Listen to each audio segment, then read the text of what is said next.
Get ready to hear the truth about America on a show that's not immune to the facts with your host, Dan Bongino.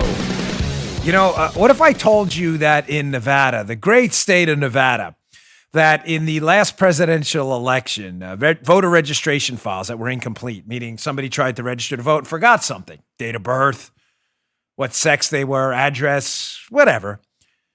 Therefore, it would be an inaccurate voter file. What if I told you in 2016 that they had an astounding 68 of those? And by astounding, I mean non-astounding. Just 68 incomplete voter registration files.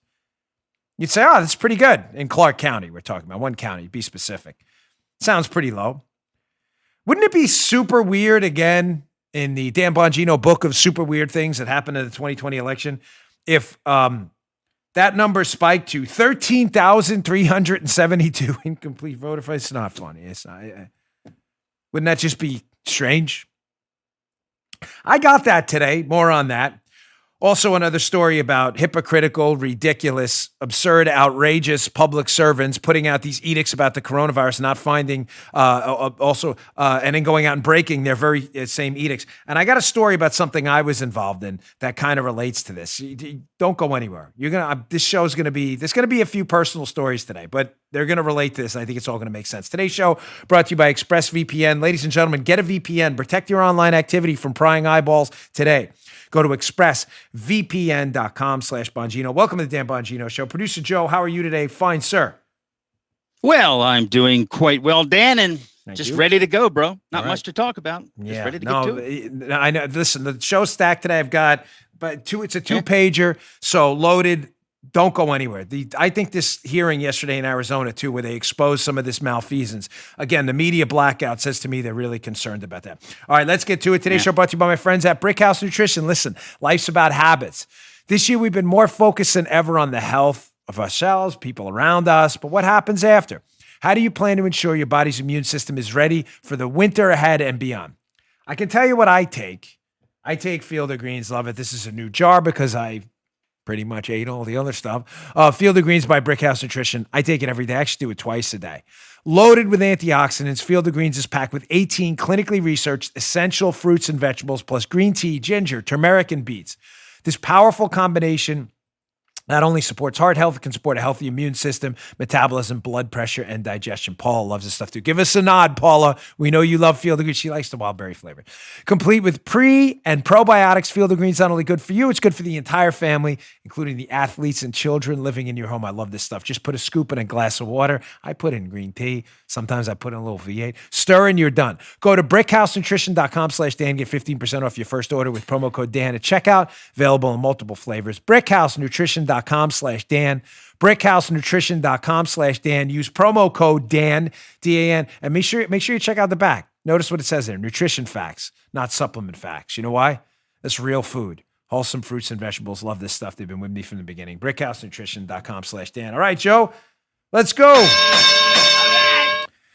So before I get to that Nevada story and the Arizona hearing yesterday, I wanted to cover this because it's obviously infuriating, and it speaks to this pretense of knowledge we were warned about by Hayek and others, that these government mandarins and bureaucrats out there that sit in their Mount Olympus and rule and send out these edicts for all the rest of us to follow, these fake, phony frauds don't live by those own edicts themselves, which says to me and should say to you one thing, and what is that? What is that? What should it say? Don't you dare eat out in a restaurant, coronavirus. Didn't we just see you out in a restaurant with coronavirus? The governor of California and this LA County supervisor who I'll expose again today. What does that say when they rule on an edict? You shall therefore not go forth to love and serve and not eat in a restaurant, and they don't rule by it themselves. It says that this LA County supervisor in this Fox LA story dining at a restaurant hours after voting to ban indoor dining is in fact a fraud. She doesn't really believe that eating out in an indoor dining facility will unduly or unnecessarily expose her to this virus. Why? Because she does it herself. I'm just, Joe, I need you as the ombudsman here. Paula, you too. We're going to talk a little freely here in this opening segment. Do something a little different based on Paula's advice this morning, which I always take. Well, not always, but a lot of times. Okay? There's only two explanations for this behavior. So this is LA County Supervisor Sheila Cool is her name, who clearly doesn't live by her own rules. So there's two explanations for this. She voted to put this restriction on indoor dining in restaurants in LA, which will effectively bankrupt the overwhelming number of restaurateurs and owners in the area. So she ruled on that, cited her total lack of scientific knowledge. And apparently in that ruling, Joe, you would think logically, if this was a rational person, LA County Supervisor Sheila Cool, that she would think that that undue risk applied to her too, right? She's not an X-Men-like human being with superpowers and an immune system to conquer everything. So there are two explanations. Either one, she doesn't believe that this indoor dining in LA creates some kind of undue risk because she herself doesn't practice it. So she doesn't believe it and voted for other reasons. Or secondly, she's too stupid to figure it out and is putting herself in undue risk because she forgot she voted not to allow indoor dining due to undue risk of coronavirus infections. I don't know. What is it? One or two? Yeah. One or two. She's either a fraud or she's too stupid. Fraud, too stupid. Fraud, too stupid. Fraud, too. She's not too stupid. Haha. I'd like you to read that story in the show notes today. You can always access the show notes, bongino.com/newsletter. And it brings me to an additional point I'd like to make in a Washington Examiner article I want to get to in a second here. I'm being very serious here. Again, I know we can mix in sarcasm and humor sometimes, kind of take the load off everyone.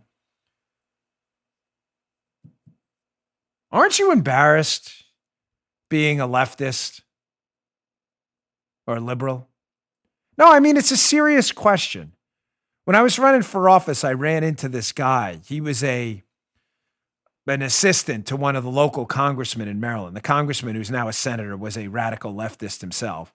He's now a senator in Maryland. And I was doing a fair, shaking hands, like one of those Montgomery County fairs. And I ran into the guy and he recognized me and he wanted to come up and argue with me because that's what they do, which is fine. And he started arguing with me about why high taxes work. And I asked him a very simple question. I'll never forget this. I've told this story on the show before. Forgive me for our longtime listeners for the redundancy, but it's important. And I asked him if he believed so strongly in raising tax rates and that higher taxes, giving more money to the government, was a public good that would do good things for society and make us all better off, then why doesn't he voluntarily donate more money to the government? I mean, we're going to announce in a few minutes a donation we're making to Folds of Honor in conjunction with Patriot Mobile, a great company. We're not doing it because we were forced to. No one forced us to do it. We're doing it because we believe Folds of Honor is a great charity that makes society better for what they do for the children of our wounded veterans and people who don't come home. No one forced us to do it. And I'm not telling you about it to take a celebratory lap. I'm telling you about it to incentivize others to do it too, because I think it's a good thing. So why do liberals not live by their own rules if they think they're a public good? Let me ask you, Sheila Cool, if you think it's a public good to bankrupt and shut down LA County restaurants based on evidence you claim to have, I'm just curious why you don't live by that rule yourself. The answer is because you think it's a stupid rule and you voted on it anyway.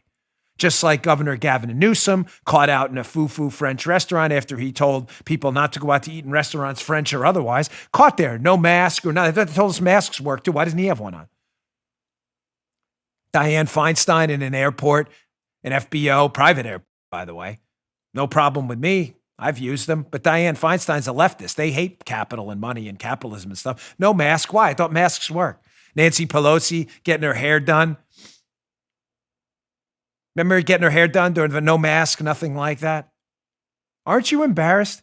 Tell me one thing you live by that you want us to live by that you actually abide by yourself. I just took a few notes here, just a couple of just the, aren't you embarrassed by being a liberal segment?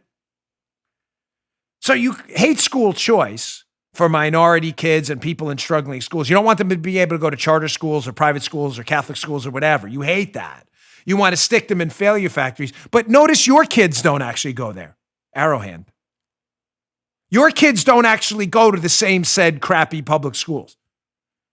Remember Obama, big anti-school choice advocate? Where did his kids go? Oh, Sidwell Friends. Yeah, elite private school in D.C. Weird. You don't actually live by your anti-school choice edicts, just like you don't live by your anti-indoor dining edicts either, because you're frauds, you're phonies. That's who you are. For all our faults as a Republican movement and conservatives and liberal, we're all sinners, everyone. At least we live by our own creed. About healthcare. You loved Obamacare so much until Obamacare was forced on the members of Congress. They said, we don't want that crap plan. We want an exemption from that. Just crazy, isn't it? I already told you about taxes. We love higher taxes, but we don't want to pay them ourselves. John Kerry docks his boat in Rhode Island to avoid taxes in Massachusetts. God only knows what Al Sharpton, his whole tax drama. They want higher taxes for you, just not for them. Let them eat cake.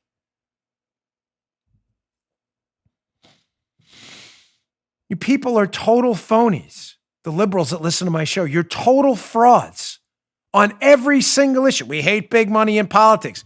You're the recipient of big money from liberal billionaires all over. I didn't say we hate big money for us, just for you morons.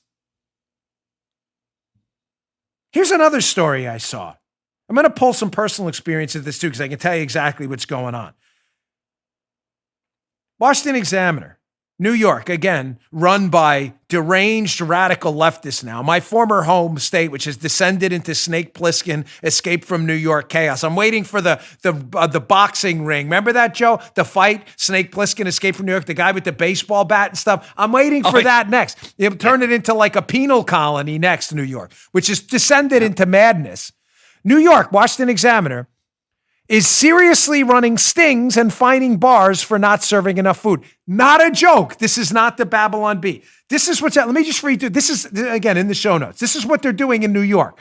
Public officials with regulatory authority and law enforcement powers are running stings on bars, nearly going bankrupt for not serving enough food. And listen, from a family that owned a bar, the margins are not great. They're not great. Listen to this crap. Perhaps not surprisingly, it's led to some ridiculous situations. For example, this is this bar in Pint Size, a Saratoga Springs craft beer bar, was hit with a $1,500 fine for failing to serve what regulators deemed was not enough veggies per pint of beer. Not a joke, folks. Pint Size was attempting to comply with New York's rule by offering simple bowls of canned vegetables, beans, or chili to each customer. Man, welcome to Moscow. Thank you. I mean, dead in the middle of Red Square right here, buddy. The middle of Red. I've been there a couple of times. This is what we're up to now. Your tax dollars are paying for this complete stupidity. Here's the second part of this. What was actually happening with the food they had to serve? Because you're not allowed to serve alcohol in these bars or drinks without without presenting them with a certain amount of food. So it turned out that customers were understandably unable to keep up with the volume of food that was coming out on their tables. So the bar staff started to feel guilty about throwing their food out, with good reason, given the struggles of food banks. So the bar elected to cut back portions to one bowl of food per table of customers. Well, what happened next, Joe? Undercover agents, James Bond style, flying in there from the state liquor authority, ordered brews at pint size and received an insufficient amount of food alongside their drinks. The agency then fined the bar.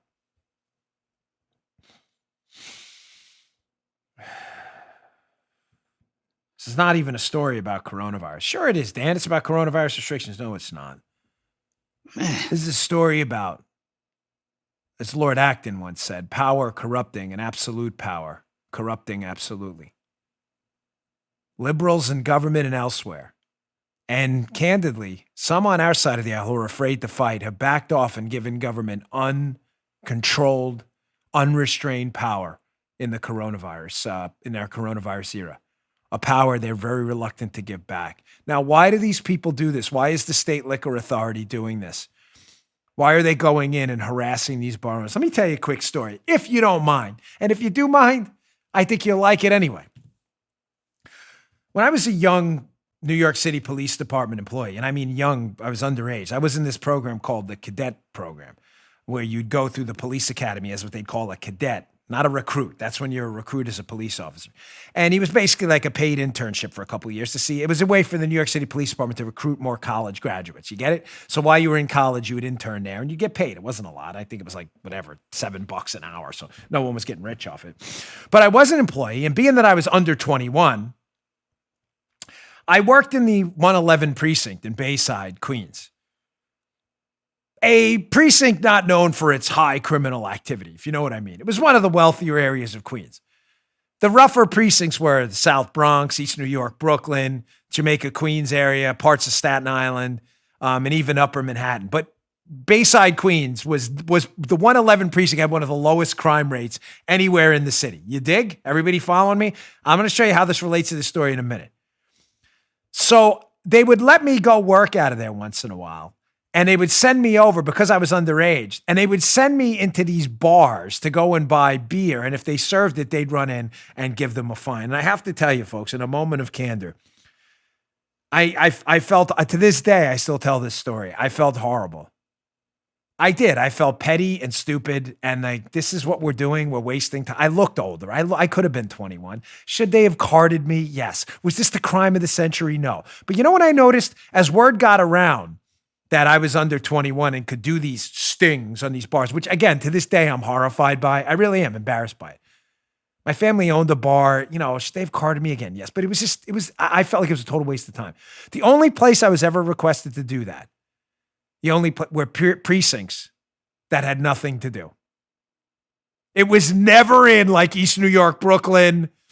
It was never in like Jamaica, Queens. It was always in a precinct with nothing to do. Some precinct commander had nothing to do. They wanted to check out these biceps, right? They wanted to flex their muscles in the precinct. So you got to go start stuff, if you know what I mean. Hey, Dan, go into these bars and buy beer. I should have said no, and I didn't. And to this day, I'm still horrified by it. I share everything with you, even the terrible moments in my life. You may say, that's not too bad. It was to me. I still to this day regret that. That's what's going on here. People in government flexing their muscles on the state liquor board who have nothing to do other than harass you. That's why I'm a conservative. As little power as you can give these people to lord over your life, you should give them. The power to tax should be minimal. The power to control your healthcare should be minimal. The power to control where your kids go to school should be minimal. The more power you give them, ladies and gentlemen, it is a tautological 1,000% verifiable fact. The more power you give them, the more power they will abuse. End of story.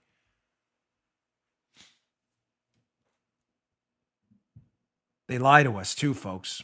They lie to us all the time. I want to get to the second story. I'm going to get to Arizona, I promise. But I promised Paula we would alter the show a little bit because we're doing a lot on one side. Do not go anywhere. Arizona and Nevada are very important. But I do have others. There's other stuff going on this week. And if I don't get to it, I'm going to be doing you a huge disservice. You trust me to do this? Please stick with me. Let me get to my second sponsor today because it's really important. Today, we're doing a big donation to Folds of Honor. We're going to be donating $10,000. It is a great charity. I'm wearing the shirt today. Patriot Mobile has graciously donated a significant sum of money themselves in conjunction. I have the blue screen to doom up there. In conjunction with us, Folds of Honor. It's a great charity, ladies and gentlemen. It's really terrific, and I really encourage you to go and donate. They do college scholarships for people who've been lost in combat, our heroes, our patriots, and Patriot Mobile is a super patriotic company. They love this country. They approached me about doing it. We donate to charity, but this was not my idea. It was theirs, and I said, you know what? That's a great idea.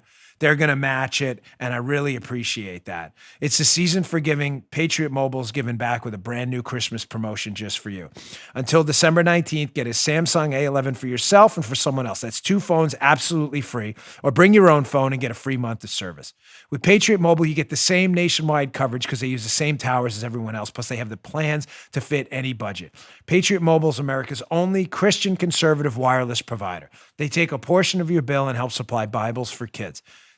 Folks, again, this is a great company. They approached me. They said, Dan, we really want to do something nice for charity this year. Pick a charity. Folds of Honor has been one I really support, and they were more than happy to jump in, ladies and gentlemen. It's a real deal, this company.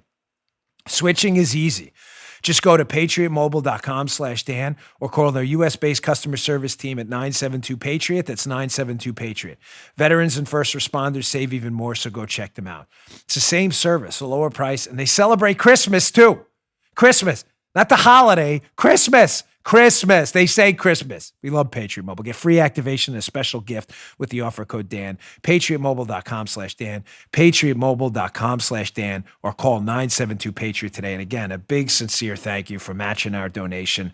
Go a long way to taking care of our heroes. If you left everything on the battlefield for us, we're going to take care of your family too. It's the least I can do. Thanks to Folds of Honor as well. All right. Thanks again, Patriot Mobile. More on that later. Giving Tuesday. We really appreciate it. Matters. Let's get back to those who took care of us. So how did they do it? How did they do? If you were going to commit fraud, voter fraud in an election, how exactly would you pull it off? Now, listen, this is not a tutorial on voter fraud by any means. I mean, we are conservatives. We're the ones who care about crazy things like voter ID and fighting for voter integrity and free and fair elections. I know that's nuts to liberals, but that's kind of our thing. But if you were going to commit voter fraud, how exactly would you do it? Well, may I suggest the likeliest way would be a two-part plan. Let's go through section 1 of your two-part voter fraud plan. One of the ways I would do it is I would engage in absentee or mail-in ballot fraud. Joe, why would you do that in contrast to in-person voting? Well, maybe because if you do it by mail, you don't have to see someone at the election board or at the election booth, and they don't have to see you. The only person you're seeing is the mailman. Is it? You think that'd be probably the better way to do it? I'm just saying. Remove yourself from the in-person. You know, there could be video cameras, whatever around. People could see you walking up when you're pretending to be someone else. You'd rather just do it by mail because the mailman's not an investigator. Just saying. So how would you do that? Absentee mail-in fraud. Well, you could do it a couple of ways. You could register a bunch of people not registered to vote and then vote for them. I think that's illegal. Just checking. Joe, reasonably confident that if I register for you and then vote for you, that's not good, right? On a good, bad scale, that's on the bad scale. Okay, not good. Yeah. Thank you. Just I have to check, folks. I'm just checking. So that's what I would do. I would register a bunch of people and then vote for them. In order to do that, I'd request a bunch of ballots under false names, false addresses, using false information. I would then go and harvest those ballots where you pick a middleman to go and deliver the ballots. Why? Again, it's my voter fraud mail-in theory, post office mailman theory, that the mailman's a great guy or the mailwoman, they're fantastic. They probably work pretty hard out there, but they're not voter fraud specialists, unlike people in an actual election booth who would probably sniff you out if you showed up 4 or 5 times to vote in the same day. Just throwing that out there. If you give 4 or 5 ballots to a mailman or a ballot harvester who's collecting ballots and they drop them off at the voting location, that's probably a lot easier than you going personally 4 or 5 times to vote for 4 or 5 people that aren't you. Just a guess. Throwing that out there. So register a lot of people, vote for a lot of people, request a lot of ballots that aren't people, harvest those ballots by separating people from the actual voting location so they don't have to show up multiple times. It's probably a way to do it. And then you know what I throw in, Joe, just for kind of safekeeping? A couple of zombie votes, Officer Rick Walking Dead style. I mean, you know, the zombie constituency is very heavy for the Democrats. I do that too. Yeah. Because dead people are Joe, would you venture to say they're highly unlikely to complain because they're dead? Highly unlikely. The chances of them complaining are virtually zero. You never know. Once in a while, we could have some kind of, I saw a story the other day. A guy was in a morgue. They were getting ready to embalm him. He popped up to attention. He was still, no, seriously, true story. Maybe he complains. I don't know. Very rare, though, for dead people to complain. So that's what I would do. I would do it through the mail, absentee or mail-in ballot frauds. And number 2, what I would do is, in order to make sure a lot of these ballots that are fraudulently submitted aren't detected, I would disrupt any kind of verification, notably signature verification. You know, you sign your name, Dan Bongino, and then people going, "Hey, that doesn't look like Dan Bongino's signature." We're not going to do that this time, or we're gonna make sure that the whole system's not as robust as it was last time. We're gonna let a few things slide. So that's what I would do too, and you'd have a recipe for disaster. So they had a hearing in Arizona yesterday. Rudy Giuliani and Jenna Ellis were out there on the election in Arizona, where Maricopa County, we saw a lot of really strange things happen, like Magic Joe Biden, who got what was it? 1,000,000 votes at Maricopa County in Arizona. That's really crazy. Joe Biden, Magic Joe, as we called him yesterday, 1,000,000 votes. Compare that to Obama, who got 542,000 votes in Maricopa County, Arizona. Wow, just really weird how Magic Joe Biden managed to almost double Obama's output. So they did a hearing yesterday, and I have two cuts from this. Here's cut number one, where this should, you want to talk about like toasting your muffins here, folks? This is at the Arizona hearing yesterday. There were two voters claiming that there were absentee ballots claimed in their name when they didn't claim them. And they actually got them on the phone or played phone recordings of them at the hearing. Check this crap out. Charles Mart's in the state of Arizona, and is having requested an absentee ballot. Did you request an absentee ballot? Absolutely did not. No. Okay, and did you? Okay, no. Okay, somebody from our team will follow up with you, and can you please give us the best phone number? Is it this? So I'll play for you the second example. Hello? Hello? Hi. Hi, is this Zofa? Yes. Hi, my name is Taj. I'm with the Voter Integrity Fund. In the state of Arizona, it said that you requested the absentee ballot. I'm just making sure that you requested that ballot. No, I did not request an absentee ballot. Okay, somebody from our team will follow up with you. Is this a good number to follow back up with you on? And again, I'm sure the liberal media buffoons who have no interest in investigative journalism whatsoever will say, "Oh, that's just two examples."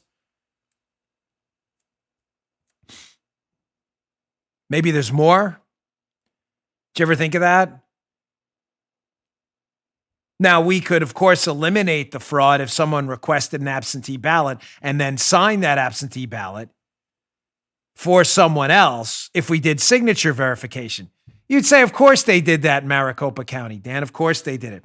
Did they? Here is another clip. You're going to hear the voice of Rudy Giuliani at the hearing yesterday, asking this man involved with some of the election detection mechanisms we were trying to detect fraud, asking him what they did to verify the signatures of 1.9 million Maricopa County voters. Again, 1 million of whom magically voted for Joe Magic Biden, in contrast to 542,000 who voted for Obama. So let's see the vigorous signature verification mechanisms they used in Maricopa County. Check this out. Did you say that a Pima County official said that they didn't validate any of the mail-in votes?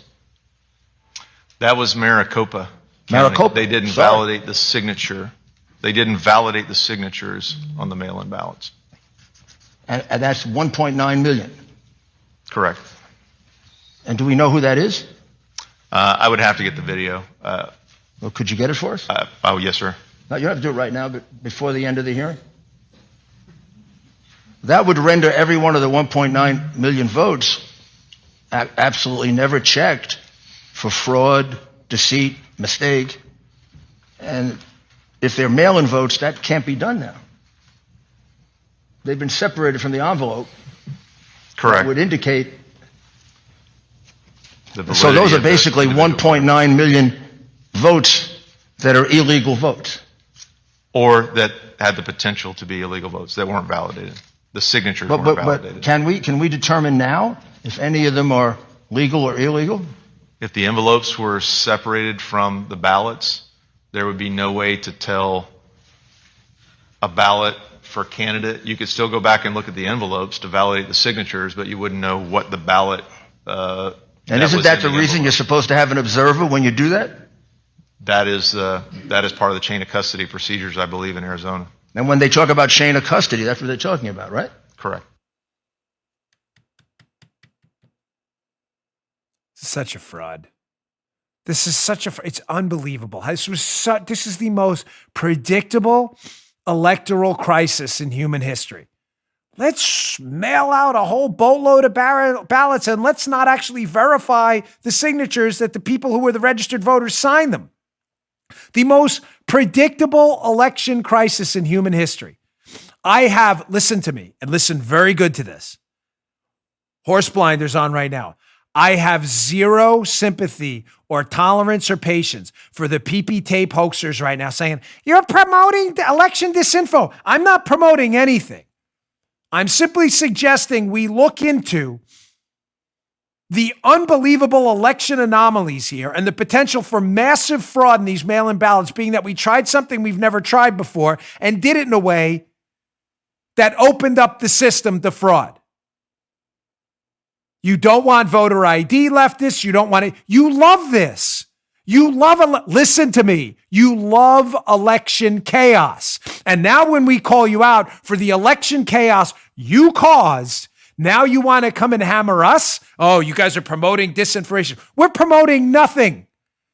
I'm relaying to you testimony of people indicating there was the potential for fraud in this election, you dunces. If you had voter ID where people showed up and showed an ID or verified their signature on a mail-in ballot application appropriately, we wouldn't have this problem. But you don't want that. So now you reap what you sowed. You may say Nevada too. So that's Arizona. Yesterday we covered Georgia. Oh, yeah, Nevada too. Look at this article in the Washington Examiner. Read this one. This is another toast your muffins moment. Article will be in the show notes today. Historically strange spike in incomplete Nevada voter files. People listing casinos as, quote, homes, by Paul Bedard, Washington Examiner. Again, you'll hear none of this in the mainstream media. They're the real disinformation specialists, not us. They're not concerned at all about this. Here, from this piece, listen to this one. This is what I teased in the opening of the show. Look at this chart from the Washington Examiner piece. Number of 2020 voters in Nevada Congressional District 3, whose voter registration lists invalid birthdays, birth months, and unknown sex by year of registration. So let me show you, for all you audio listeners who can't see the chart, you have flatline 2007, 2008. You have 0, 0, 1, 1. This is the number of incomplete voter files. 2012, 0. 2013, 0. 2014, 1. 2015, 3. 2016, Joe, big spike. 2016, Congressional District 3 in Nevada had a whole 68 voter files that were incomplete. Huge spike, Joe. Huge spike. So 2017, they had 28. 2018, wait, Joe, this is big. 156. Wow. That's anomalous. 2019, 373 incomplete voter files. And then we have election year 2020 that just happened, the presidential election in Nevada. And in one congressional district where the previous high was 373, and in the last presidential election, they had 68 incomplete voter files. They had what, Joe? 71, 85. How about 13,372? Oh! Worth looking into? Dude. No, not if you're an investigative journalist in the mainstream media. Nothing to see here, folks. Nothing at all. Don't you worry. No, better. Duck first. Let's go to this other screenshot from Paul Bedard's piece. Read this one in the Examiner. She found that in the last presidential election, yes, there were 68 voter regs missing the critical data. 2020. It was an astonishing 13,372. Again, you reap what you sow. Liberals out there, you see why I did the show in this order? By the way, it's not an accident. Who now are complaining, how dare you question the election while setting up a series of predicate circumstances that would lead people to question an election. Crazy, right? Let's not do voter ID. Let's not verify signatures in an appropriate manner. Let's let voter registrations spike in historic numbers without investigating why. And then when Republicans dare to question the election, accuse them of being, it's a conspiracy theory. This is Soviet Union level Pravda stuff. Remember this story in Georgia, this tweet from Matt Brainerd, who's working with the Trump team?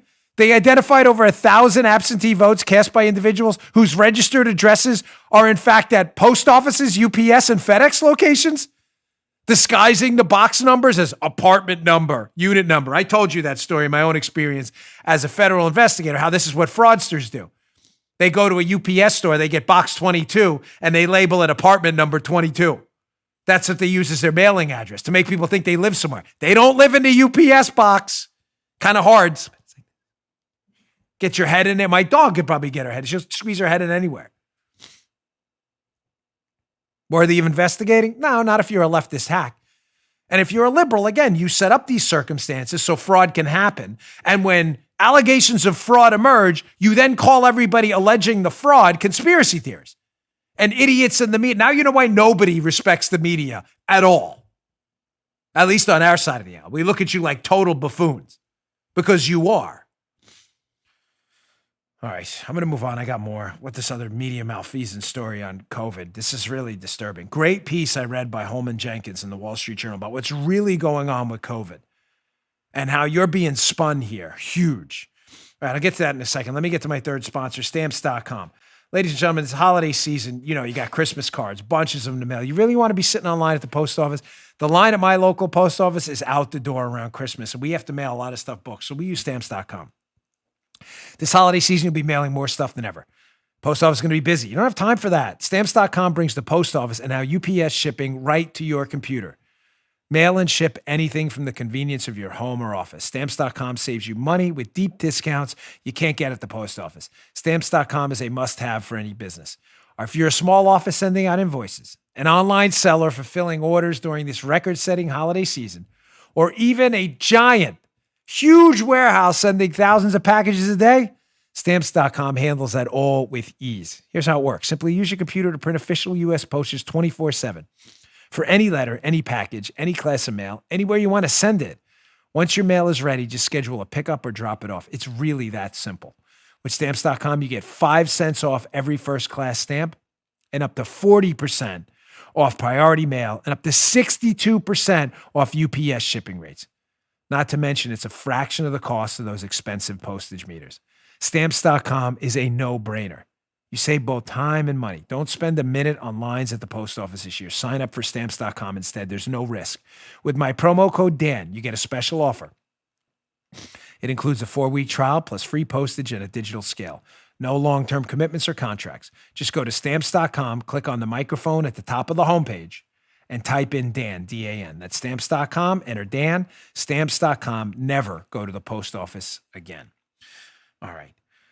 So, none of this would be allowed to happen, this perpetual gaslighting campaign where liberals don't live by their own edicts. How dare conservatives call out voter fraud? Maybe because you set up the conditions for voter fraud and everything else they don't live by, which I discussed in the beginning of the show. But none of this would be allowed to happen without a sycophantic group of acolytes in the media surgically attaching their lips to the asses of the media around the country. Here's another one on COVID. A very serious, deadly virus, no doubt. But very serious and very deadly for very specific groups of people. People with my disease, lymphoma. I'm high risk now. People with diabetes, respiratory conditions, people who are elderly. Very serious. But ladies and gentlemen, the data, the actual data, pointing to the lethality of that for young and healthy people, says the opposite. Let me go to this piece by Holman Jenkins. It's a good one.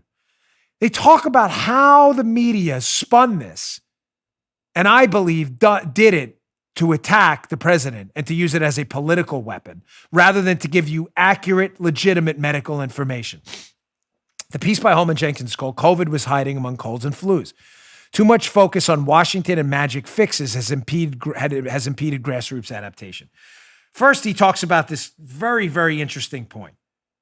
And I think it points out to the absolutely hysterical red line anxiety campaign the media wanted you, instilled in you, to use it as a political weapon against the president rather than getting you accurate data to live your lives and run your business. The first part of this screenshot. They talk about how despite an outrageous number of COVID tests, 100+ million. We've only found a very small percentage of actual COVID positives. Check this out. I'm going to explain to you why this matters in a minute. He says, quote, an American adult typically suffers for 2 colds a year, while school-aged children may suffer 10 or more, and 20 million of us get the flu. A conservative estimate then is that 13 million Americans every day suffer from something not readily distinguishable from a mild cold, never mind asymptomatic COVID. This perhaps, listen, explains why, despite conducting 186 million COVID tests since the plague arrived, we found only 12.7 million cases. Most who have COVID aren't getting tested. And among those seeking tests, the large majority are suffering from something that isn't COVID. This just happened to me with my daughter. We had to send my daughter for a test because I'm high risk. Came up negative. You know what my daughter had? A cold. My wife had it too. So part one of this, ladies and gentlemen, clearly people showing up thinking they have COVID for these tests in overwhelming numbers do not have COVID. Those are just, I know we don't do facts. I know, the YouTube tech tyrants, is why I'm on Rumble, whatever, ban this show or take it down because facts and stuff doesn't comport with the leftist lunatics at YouTube. That's okay. I don't really care. Strike me down. We only become stronger. Obi-Wan Kenobi style. But those are just facts. 186 million tests. Probably 140, 150 million of those people went because they thought they had something. Some were probably just tests done in some prophylactic manner because they had a trip somewhere or something. But less than 10% of those actually had COVID. They probably had a cold. Meaning, overwhelming numbers of people have COVID, are not getting tested because they didn't show up for the COVID test. Because only a small number of people showed up for the COVID test had COVID. Meaning what? That most of the people who have it, many of them, I shouldn't say most, precision matters, many people who have it are probably asymptomatic and don't even know. What does that mean? Because they're not the people showing up for the tests.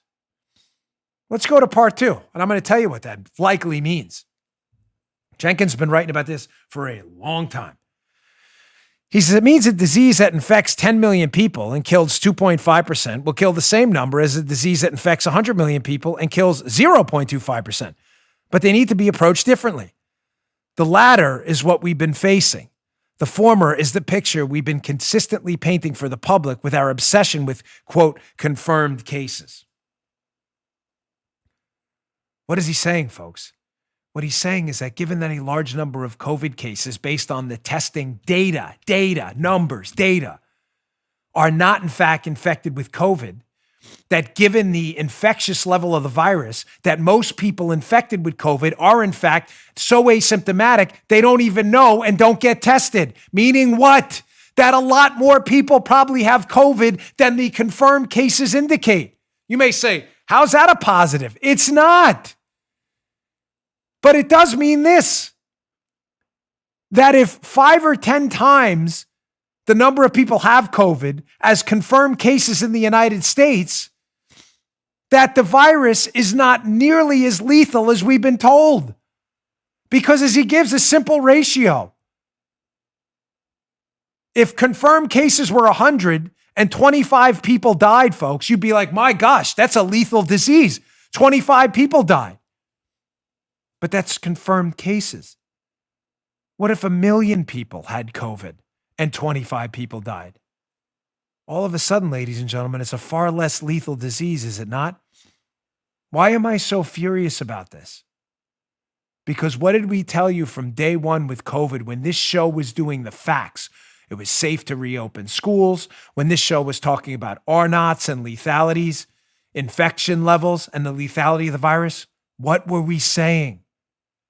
We were saying that before we induce draconian measures like sending the alcohol police into a bar to find people, we should maybe understand how lethal the virus is and how infectious it is first. Now, what do we know? We know it's likely highly infectious, very dangerous to at-risk groups, but probably not very dangerous at all to people who are not in high-risk groups and who are young and healthy.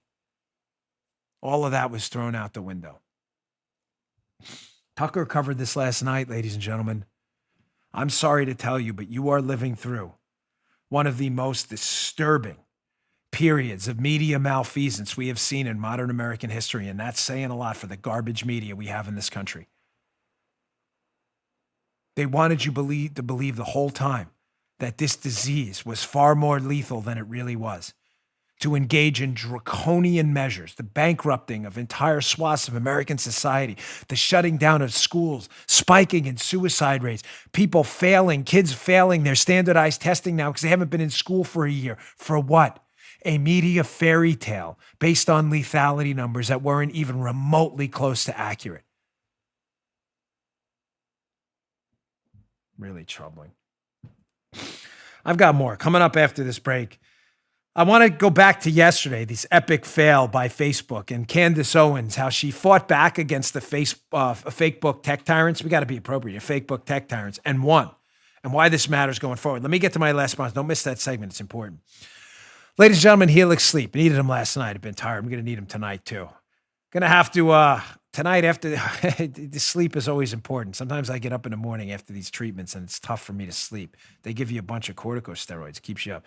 I'll be sleeping on my Helix Sleep mattress tonight, which I love. It's like sleeping on a cloud, puts me right out. Helix Sleep makes personalized mattresses right here in America, shipped straight to your door with free no-contact delivery, free returns, and a 100-night sleep trial. To choose a mattress, this is a genius idea. What did Helix do? They made a sleep quiz. It takes just 2 minutes to complete. It matches your body type and sleep preferences. Crazy. Do a mattress for you. What a great idea. You like a mattress that's really soft, really firm. You sleep on your side like me, or your back or your stomach. You sleep really hot with Helix. There's a specific mattress for you. For you, not for someone else. I took the quiz, was matched up to a Midnight Lux. Paula, how do you love the Midnight Lux? Because I wanted something that felt firm, and I sleep on my side because I have really bad shoulders. And this port drives me crazy, so the side sleep is better for me. I love Helix, but don't take my word for it. Helix was awarded the #1 best overall mattress pick of 2020 by GQ, Wired Magazine, Department Therapy. Just go to helixsleep.com/Dan, take their 2-minute sleep quiz. They'll match you to a customized mattress for you for the best sleep of your life. Right now, Helix is offering up to $200 off all mattress orders for our listeners. Go to helixsleep.com/Dan. for up to $200 off your mattress order. That's HELIX, helixsleep.com/Dan. Helix also offers exclusive discounts for military, first responders, teachers, and students. Check out their website for more information. Nice job, Helix. Great mattress. Go check it out. All right. So I teased this story a little bit yesterday, but it's an important one about the epic fail of the Facebook fact checkers. Now, what Facebook does, ladies and gentlemen, is they sick these fact checkers on conservative pages that are very successful like mine in an effort to do what?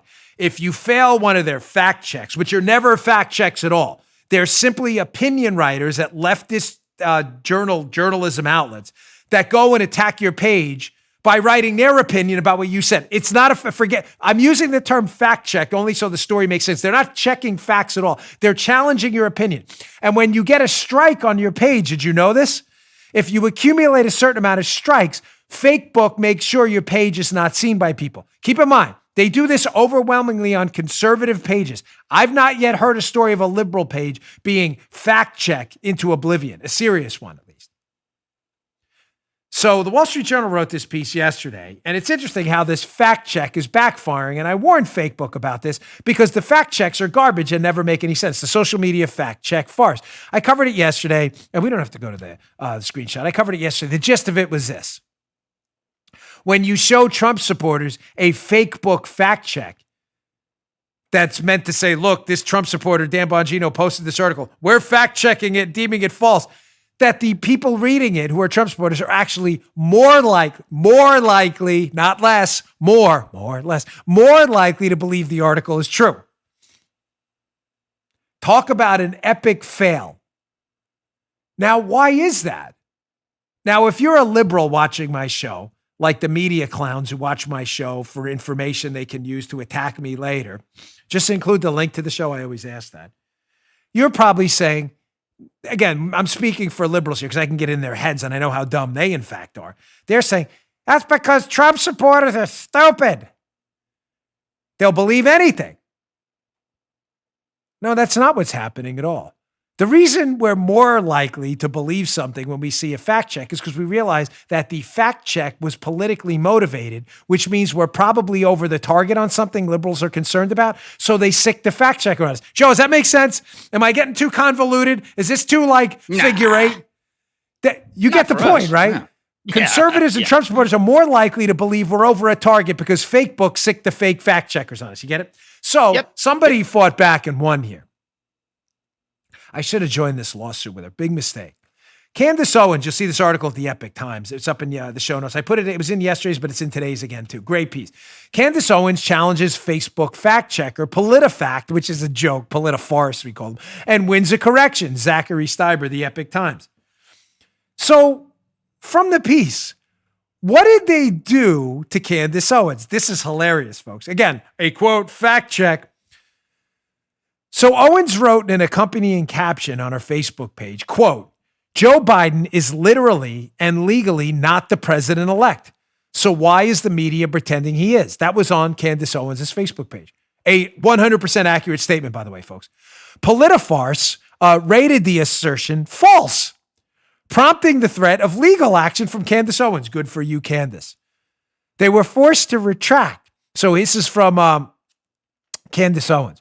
Weeks ago, Fakebook censored a post of mine which truthfully stated that Joe Biden is not the president-elect. So I got lawyers involved.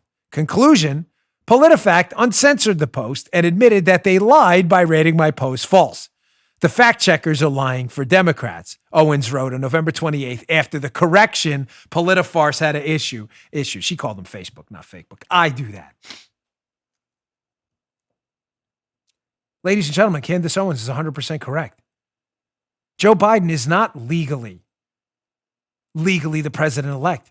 The media, I don't know, Joe, last time I checked the Constitution, does the media meet with the presidential electors on January 6th, I believe it is this year? Does the media meet in that and they determine the president? I'm just checking, Joe. You read the Constitution. Joe is a constitutional scholar like him. Thank you. I'm just checking. I must have missed that. Joe Biden is not, in fact, the president-elect. If Joe Biden, after January 6th, the electors vote Joe Biden the president-elect and put their elector votes in there, then he's the president-elect. He's not. Right. The fact checkers just made that up. Now you see why conservatives were like, Candace Owens, let me look at it. Candace Owens is in fact right. It's all a farce, ladies and gentlemen. It's all a joke. And it made me think of something. For those of you on my Facebook page, be very careful. There's this group they're from Indonesia. They're scammers. They do it to my page, Shapiro, Levin, David Harris, all the big Facebook conservative pages. Listen to me, please. This is very important. There are zero prizes on my Facebook page. Zero. Please, I can't say this enough because I'm trying to save you here. And people unbelievably are still falling for this. There are no prizes on my Facebook. Remember the Tom Hanks scene, there's no crying in baseball? None. Never. Nothing. You have not won anything. Anybody who responds from a fake Dan Bongino account to your comment on my Facebook page telling you've won money, it is a scam. I can't say this enough because I get probably 50 to 100 emails and Facebook messages a day from people asking me where their money is. Now you may say, Dan, can't you stop them? Folks, we have tried our hardest. We've banned them. They go to a different URL and start it up literally minutes later. I can't ban them all. I can't sit on Facebook all day banning people. I can't. Facebook does nothing about it. But a sucker, unfortunately, like liberals, are born every day who believe these fake fact checks. And I thought just one more quick, if I may. I'm not into the personal stories today, but this is. You may say to yourself, well, liberals, a lot of liberals are elites and foie gras eaters and, bow tie wearers and everything like that. And they go to their fancy coffee clutches every day and meet with their elitist friends. A lot of them are doctors and lawyers and some of the smartest among us. They are. They're very smart. But ladies and gentlemen, my experience as a federal investigator has taught me one very important thing. A lot of time, book smarts don't necessarily translate into street smarts. Hence why liberals fall for BS all the time, like Facebook fact checkers. I was thinking of this story, true story. When I was a young investigator with the Secret Service, we used to investigate financial fraud. And I can't tell you how many doctors, lawyers, very smart, wealthy accountants used to call our office and say, hey, I'm embarrassed, but I got taken by this fraud scheme. There was one in particular, Joe, this one, I couldn't believe it. People used to get taken by this all the time. These fraudsters would somehow contact these people via email or mail. They say, I need to meet up with you. I'm a really wealthy Nigerian and I'm laundering money. I'm not making this up. And in order to launder the American cash, what I had to do is I had to coat the money in this black film to get the money out of the country and tell people it was like paper shards. And the chemical to get the black film off the money is really expensive. So if you, Mr. Lawyer, doctor, accountant, engineer, whatever, if you would pay me a couple $1,000s to buy this chemical, I'll wash the black film off the money and I'll share with you half the proceeds. I know a lot of you right now are saying, it's called the black money scam. No way anyone fell for this. Not only did anyone, I'm talking about like hundreds of people fall for this. So what they would do is they were typically a Nigerian or West African. They would come over with the black money and one or two of the bills would be legitimate bills covered in the black money. And there'd be like a case of just like construction paper in black. And they'd wash it off and they'd be like, look, $100 bills. Look at this. Black money, $100 bills. That's all $100 bills. I'll split it with you. You have no idea how many people forked over thousands of dollars for this fake chemical to wash the black off the money that did not exist. You have no idea. Ladies and gentlemen, there's a sucker born every day. I'm sorry. Don't be a liberal. Don't be a sucker. Do not fall for this Facebook fact check nonsense. Do not fall for these phony principles they don't have. School choice robs money from public schools. Really? Then why do you send your kid to private school? High taxes are really good for the economy. Do you donate more to the government? No, you don't. You do everything you do to get out of high taxes. You hire high-powered accountants to get away from it. Crazy, right? Government-run healthcare for everybody. Don't you have a private insurance plan? I wasn't talking about me. I was talking about you idiots. Don't be a sucker. Liberals are suckers, and a sucker's born every day. Hence why we have so many liberals. All right, one last story. Speaking of suckers, this was nice. Nice segue. I did not time this one out, but it worked perfectly. Washington Examiner story. Biden picked, it's funny how he hasn't even been elected to anything. He's already picking people. Biden picked for OMB director has a Steele dossier problem by the great Jerry Dunleavy, Washington Examiner. Well, a whole boatload of suckers, Joe, fell for the whole pee-pee hoax. Thanks for the shout out from Hannity last night. I do call it the pee-pee hoax, and Sean was nice enough to give credit last night on his show. He said, my friend Dan Bongino calls it the pee-pee hoax, which it is, the pee-pee hoax. You know, Donald Trump and the whole prostitutes pee-pee in Russia. A completely made up stupid story, which liberal suckers born every day fell for. Folks, if you are anyone at all associated with the Steele pee-pee hoax dossier, anyone, and you promoted this, told your supporters to buy into the pee-pee hoax, you should be excluded from serious positions of authority anywhere. I'm not going to boycott you. I don't care. I'm not interested in you. I'm just saying if you hire this person in the private sector or in government, you are hiring either a moron who fell for the black money scam. The pee-pee hoax is the equivalent of the black money scam, right? That's what the pee-pee hoax was, used to spy on Trump. It's all about pee-pee and stuff. You were stupid enough to fall for that. So you should have no job or position of authority anywhere in the private sector because the person you're hiring is a moron, or the person you're hiring, number two, is an unrepentant liar and a fraudster. And either way, I don't want him in my company. So it's interesting from the Washington Examiner piece that Joe Magic Biden, who managed to double Obama's vote count in Maricopa County, just incredible, is looking at hiring Neera Tanden. Neera Tanden, who launched the Moscow Project in 2017, and after BuzzFeed published the pee-pee Steele dossier in January 2017, Neera Tanden's think tank released a statement saying, the intelligence dossier presents profoundly disturbing allegations, one that should shake every American to the core.